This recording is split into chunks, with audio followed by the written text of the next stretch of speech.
Pemirsa, kita lanjutkan diskusi kita tentang premanisme.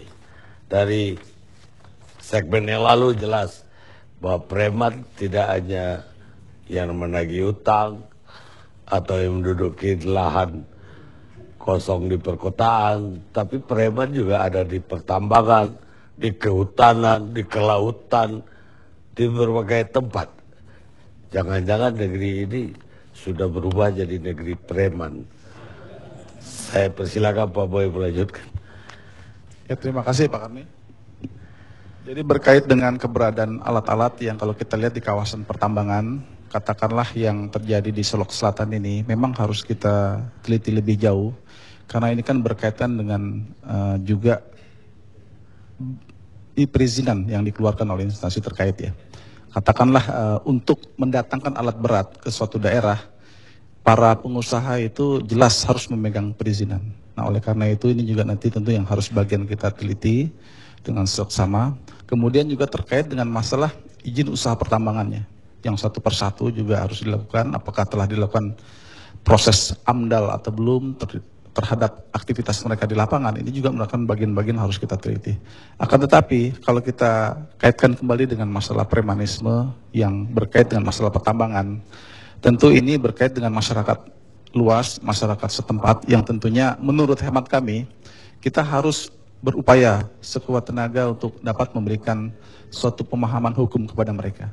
Apabila mereka belum mengetahui, maka mereka itu kan prinsipnya tradisional Pak.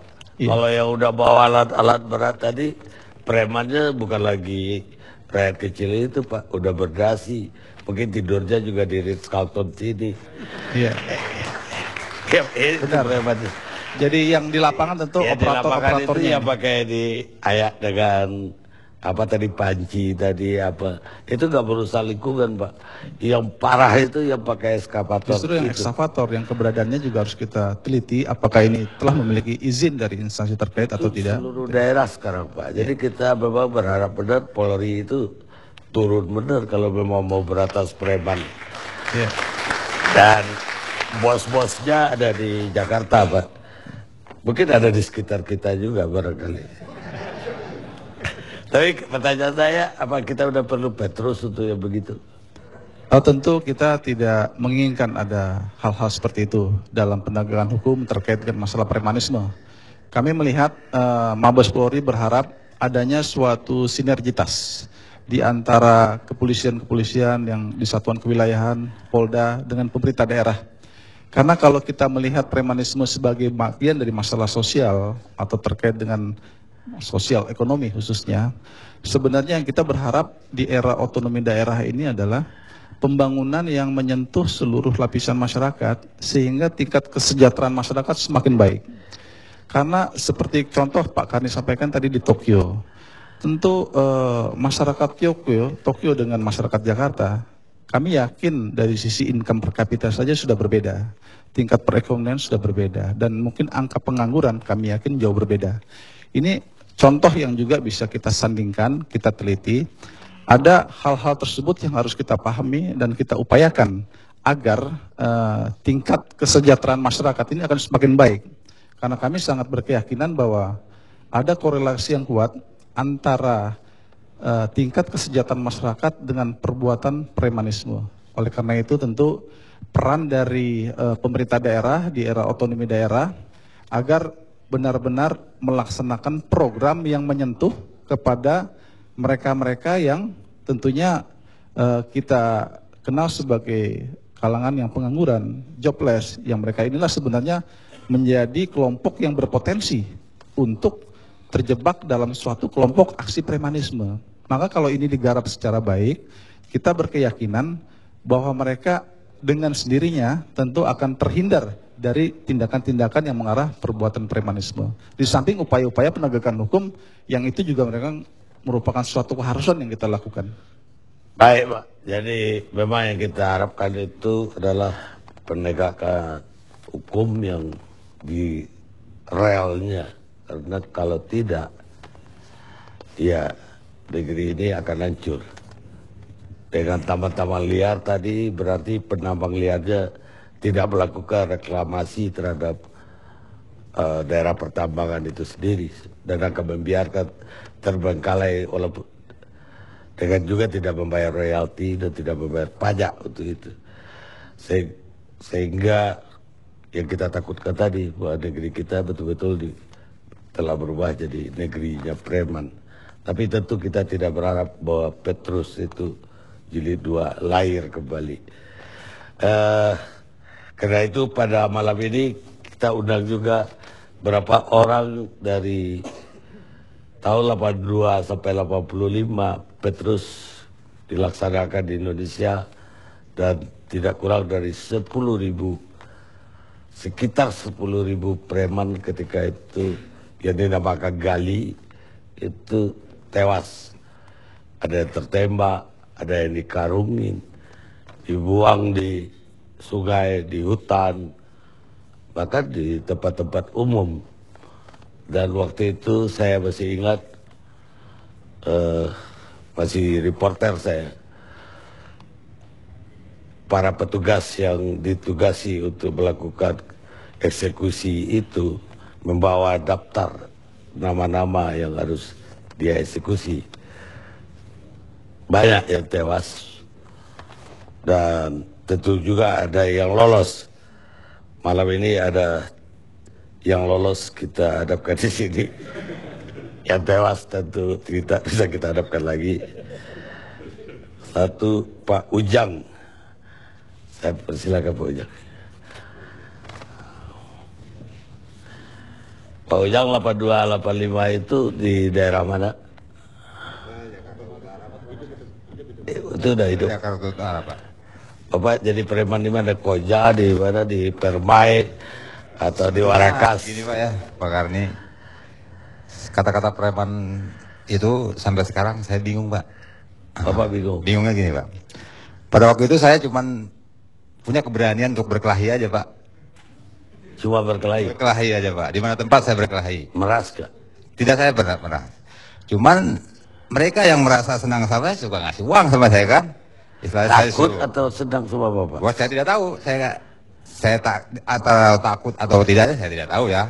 Cuman dia baiklah sama saya. Nah, di saat itu ya saking keenakan saya selalu berkelahi, Pak. Akhirnya di mana tempat saya berkelahi. Pada akhirnya mungkin dia dikategorikan preman sampai saya ketakutan sampai saya lari gitu, Pak. Bapak punya tato? Ada sih, Pak, tato kecil aja, Pak. Oh, tato kecil ya, Kak. Itu gampang ditutupin kan? Ya. Sehingga waktu-waktu itu yang punya tato sampai menghapus tato. Iya, betul, Pak.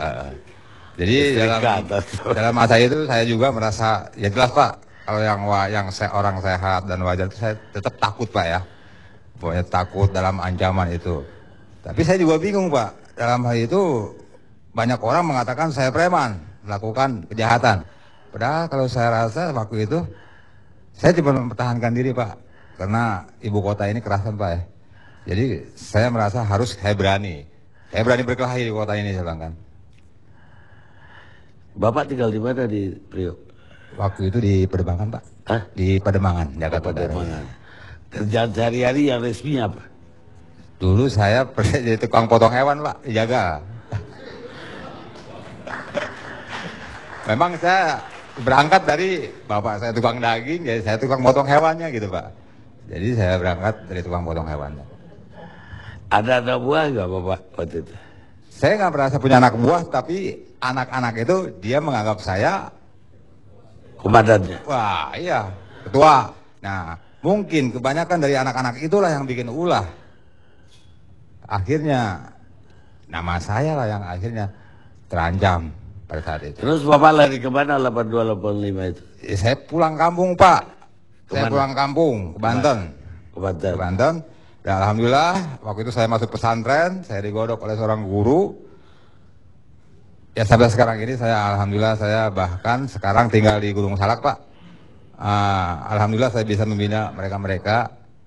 Bapak sempat dikejar nggak? Sempat, Aparat? Pak, saya dikejar tapi saya juga nggak ngerti itu. Sempat dikejar. Di mana Bapak dikejar? Waktu itu ya ingat di Cempaka Putih saya telanjangin itu, Pak. Pernah Ditangkap gitu? tangkap, telanjangin.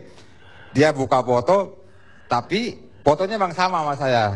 Tapi KTP apa lain, lepas lagi. Oh, namanya beda. Namanya beda.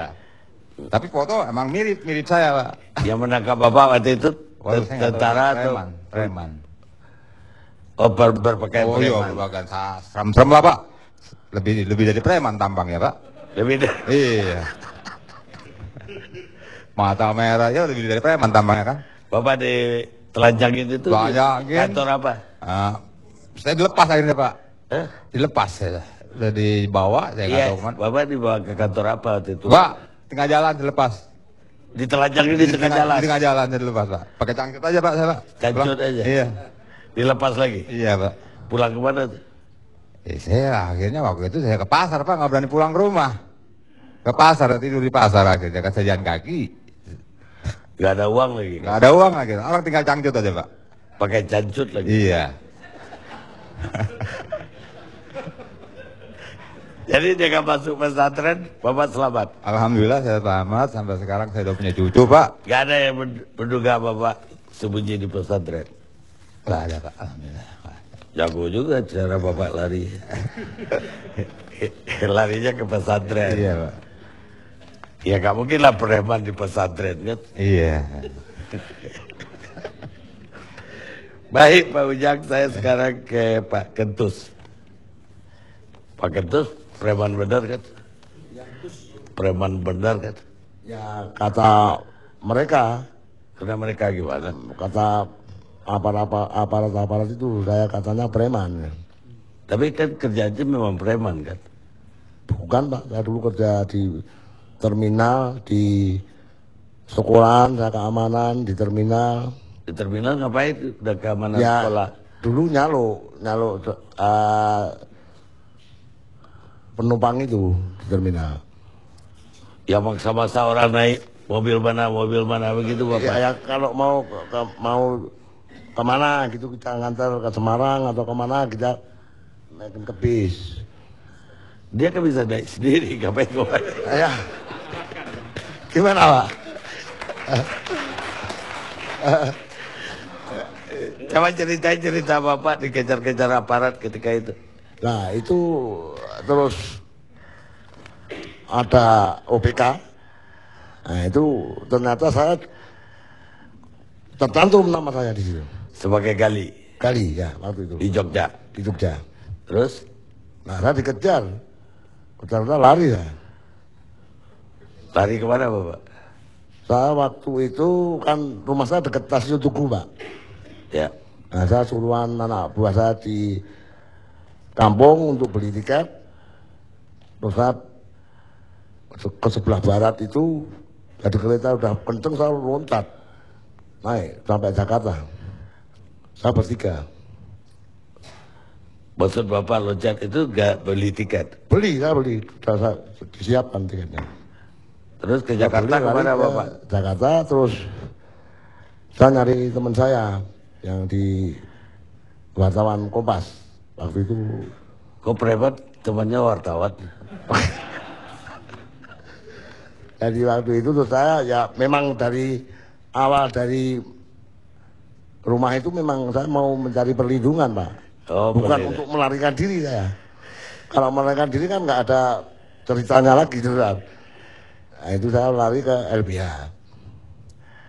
Terus LBH Jakarta. Diantar sama teman saya itu dari Kompas. Terus saya berlindung ke LBH itu. Yang nerima saya pertama ya beliau tadi Pak Arman Saleh. ya dia tadi mau menjelaskan Bapak tapi beliau sakit jadi minta pulang Pak dulu. Arman Saleh, Pak Buyung, terus Pak Mahdir Ismail waktu itu. Terus ya udah terus di Jakarta kan udah kira-kira 2 minggu Ya. dibel dari Kodim Jogja. Waktu itu Kodim Jogja disuruh pulang.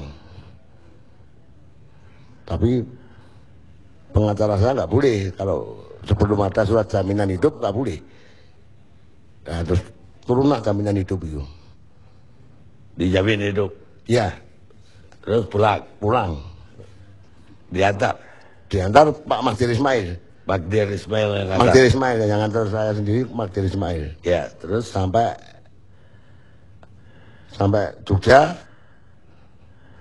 Ya kita dengan Pak ditodong Pak sama orang pakai, ya nggak tahu pakai topeng semua, pakai kerpus itu. ya terus Dikasih untuk guru persis. Diadang 4 orang. terus Magdir gimana? Nggak Ya, melawan. Magdir memang Pak Magdir orang hebat, saya dia muji. Dia ngomong kalau kamu mau nembak saya dulu yang ngalah. Karena ini udah ada jaminan hidup. Waktu itu bilang begitu beliau. Terus hebat juga si Magdir. Ya, terus Padahal orang kecil. ya, terus saya diserahkan ke Kodim waktu itu Pak. Ya. Nah, terus waktu itu nggak ketemu sama Pak Nadiem. Saya tidur ke rumah ketua LBH-nya Jogja dulu Bu Marni Basarudin. Tidur ke sana, paginya saya diantar ketemu Sama Komandan Kodim.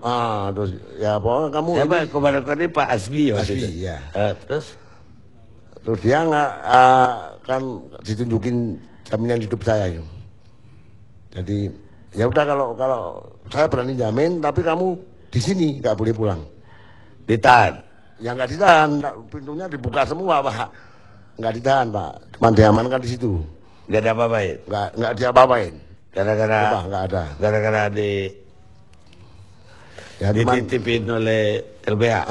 cuman diperiksa itu ya cuma di interogasi, diperiksa terus itu Pak. Diinterogasi terus. Terus ya Dipukulin nggak? nggak ada yang mukulin. Baik banget. Ya. Waktu itu kan semua pengusaha dari Malioboro sama Jalan Solo itu kan dikumpulin Cina-Cina. Terus Ya ditunjukin saya sama teman saya itu. Pernah nggak kamu di Kompas mereka? terus apa kata Cina-Cina itu? Nggak ada yang nunjuk saya maupun teman saya itu. Kalau ada, Mati saya ada. berarti. Kalau ada nunjuk Ya mati. salah, Kodim harusnya jangan tanya mereka, tanya penumpang bus. Ada kan di Kompas Bapak? Kalau begitu enggak Pak, Ya. saya jasa Pak. Jadi nanti yang ninggalin yang sopirnya kok. Oh, sopirnya iya. bayar. Jadi kalau saya naikin penumpang nanti sopirnya yang ngasih uang saya gitu. Jadi bukan saya sama penumpangnya enggak. Iya, kalau sopirnya kita tanyain, nah baru ketahuan Bapak siapa. Iya. Salahnya tanya. Ya sampai sekarang alhamdulillah dah punya Sekarang udah umur berapa Pak? umur 59 Pak. Masih main di terminal? Enggak, udah enggak sama sekali Pak. Di rumah cuma lihat Pak Karni aja TV. Saya paling seneng acara ini gitu. Paling senang Ya. cari dia. Tapi dulu kan pernah dari TV One datang ke rumah Pak. Dan pernah ditayangin loh ya. Waktu itu sama Mbak Dian.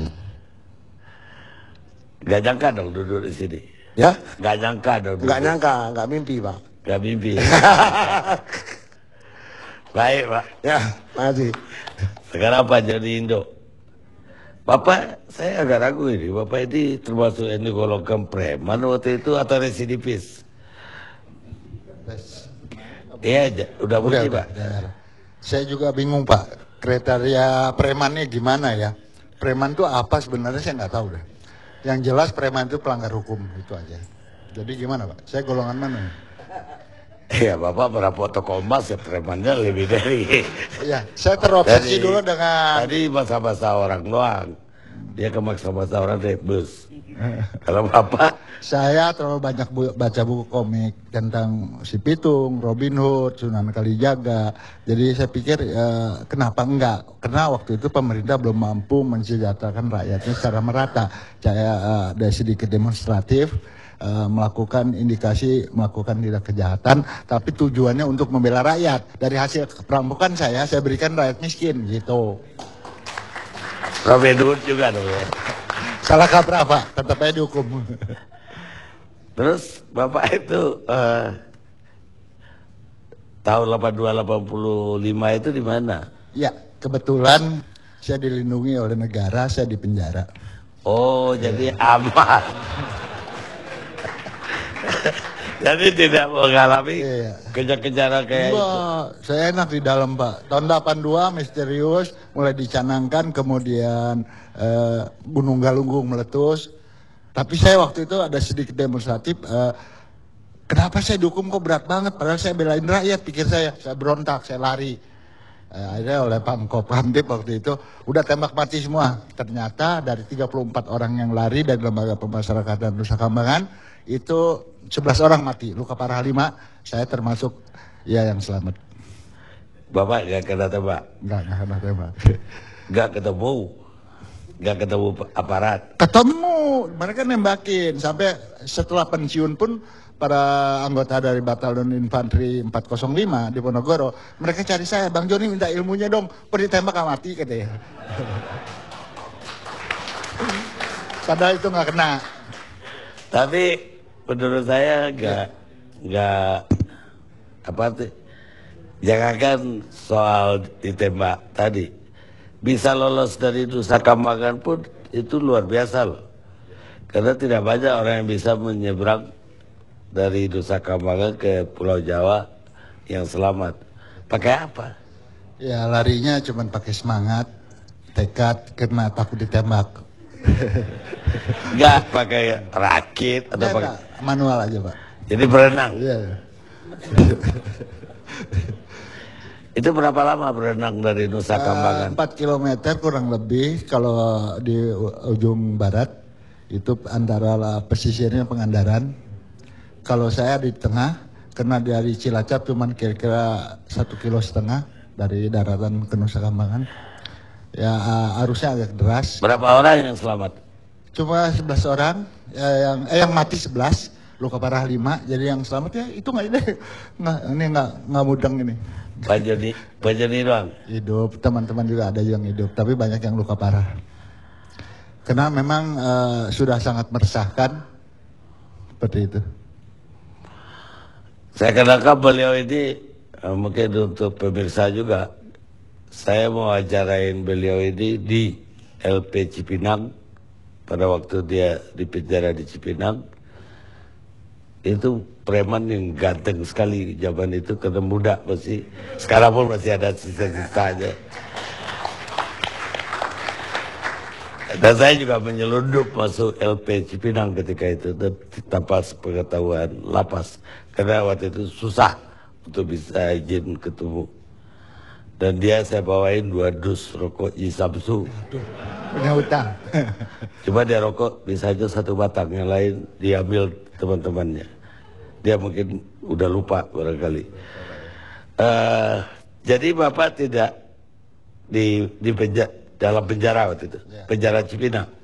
Nusa Kambangan. Di Nusa Kambangan 82 sampai 85. Ya. Bagus juga strateginya ketika ada Petrus dia lari ke Nusa Kambangan. Petrusnya nggak sampai ke situ, walaupun wilayahnya Pak Asbi juga. Bapak, teman-teman Bapak yang banyak yang mati waktu itu. Coba Bapak pakai mic. Siapa aja teman-temannya yang mati? Ya seperti Tohirin, Selamat Kaplak, terus ya banyak Pak. Yang dibantunya lupa saya namanya. Selamat Gundul, Selamat Kaplak. Gaplek. Iya. Selamat Gaplek. Selamat Itu apa dia? Perampok atau apa dia? Bukan preman. Preman gimana dia? Kayak Ya. Bapak juga. Iya, yang ya dia enggak, ya preman kerjaannya cuman nganu toko-toko itu dari Butipin. keamanan toko-toko itu. Selamat Kaplak itu. Kalau nggak bayar dia, tokonya nggak aman gitu. Ya kurang tahu Pak itu.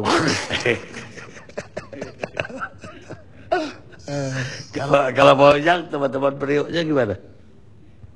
Ya makanya sampai saya lari itu kan karena memang banyak teman-teman saya, bahkan saya pernah menyaksikan pulang nonton waktu itu ingat langsung di depan mata saya misalnya gitu. Jadi disitulah mulai saya takut Pak. Bapak, saya tuh dulu suka ngumpul sama preman-preman itu di restoran Beringin di Koja itu. Bapak suka ngumpul di situ juga gak? Jangan-jangan kita kenal dulu. Mungkin Pak sekali-kali gitu ya.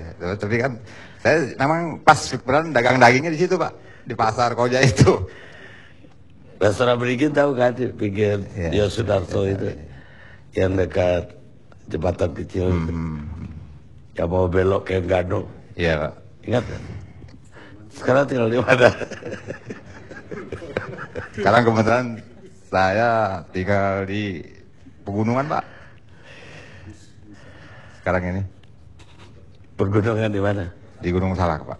Di Gunung Salak. Jadi kebetulan saya punya istri orang sana. Terus ya saya mulai bertani aja lah sampai sekarang. Udah lepas dari kerjaan saya tukang potong, saya bertani sampai sekarang Pak. Jadi sekarang udah insaf ya? Alhamdulillah insya Pak, nggak mau nakal lagi dan nggak mau berkelahi lagi. Sejak saya punya anak pertama aja saya udah nggak berkelahi lagi Pak. Bahkan saya menasihati banyak orang Pak. Supaya jangan berkelahi. Jangan berkelahi Pak. Baik pemirsa, kita istirahat sejenak.